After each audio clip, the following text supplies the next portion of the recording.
Today, we're talking about a man who was standing at one of the most intense crossroads in all of human history.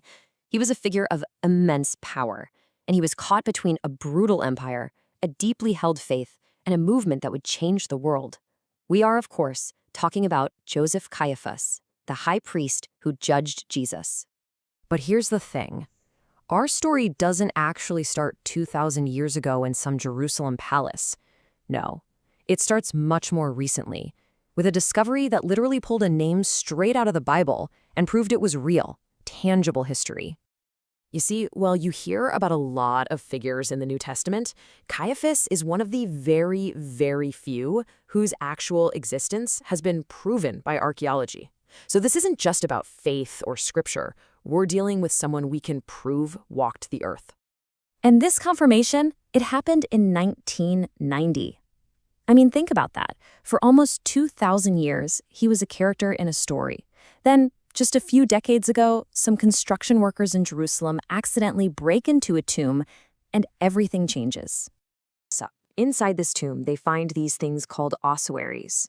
An ossuary is, well, it's basically a bone box. Back in this period, the practice was to let a body decompose for about a year, and then you'd gather up the bones and place them into one of these limestone boxes for their final rest. And on one of the most beautifully decorated boxes, there was an inscription. It read, Yehoseph bar Caiapha, which translates to Joseph son of Caiaphas.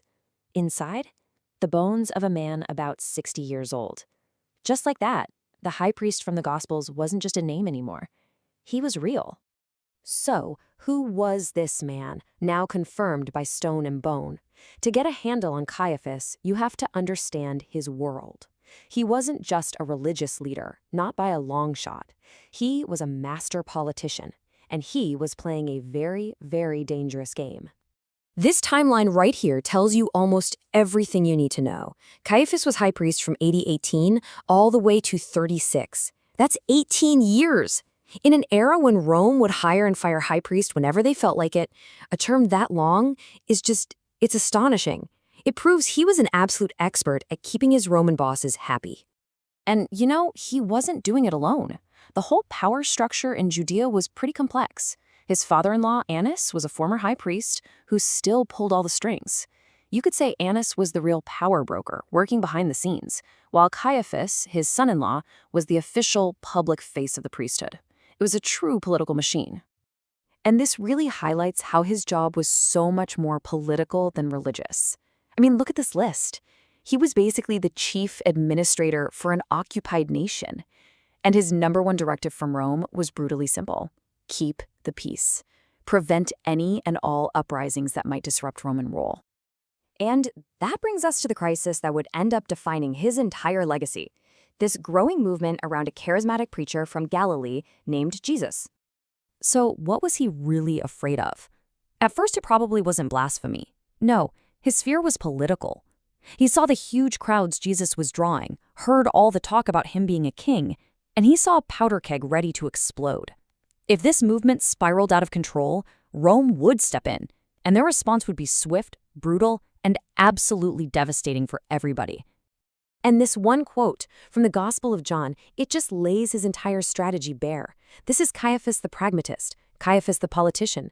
He made a cold, hard, calculated decision. It's better to sacrifice this one man, this one potential troublemaker, to save the entire nation from the wrath of the Roman legions. For him, it was a question of national survival. This political calculation led directly to probably the most famous trial in human history, with Caiaphas himself presiding over the whole thing, leading the Jewish council, the Sanhedrin. Now, according to the accounts we have, the trial was, frankly, a mess. It was this chaotic affair where the council was just desperate to find a charge that would stick, a capital offense. But they couldn't get their witnesses to agree on a story. The whole legal basis for a death sentence was just crumbling right in front of them. So Caiaphas, getting frustrated, decides to cut right through the noise. He puts Jesus under a sacred oath, something you couldn't lie under, and he asks him the one question that will change everything. This isn't about politics anymore. Caiaphas is forcing a direct theological showdown. And Jesus' answer is completely unambiguous. He basically says, yes, I am. But then he goes even further, invoking a prophecy from the book of Daniel about the Son of Man coming to judge the entire world. In that one incredible moment, the roles were completely reversed. The one being judged was declaring himself the ultimate judge. For Caiaphas, that was it. That was all he needed to hear. Tearing his robes was this dramatic ritual act. It signified that he had just heard unforgivable blasphemy. He turns to the council and says, "What more do we need?" Jesus' own words became the only evidence that mattered. And with that, the verdict was immediate. Under the leadership of Caiaphas, the council condemned Jesus. The judgment was passed, guilty and worthy of death. So after his long, successful career and this one single history-altering night, what is the final verdict on Caiaphas himself? How should we remember him?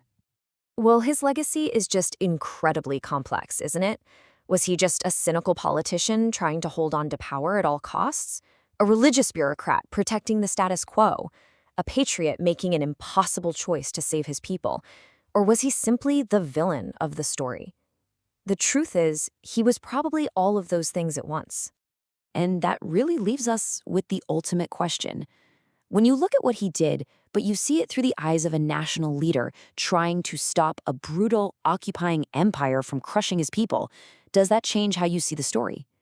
He is a man forever defined by a single decision, leaving us all to wonder, was he a ruthless politician, or was he, in his own mind, a protector of his people, making the only choice he felt he could?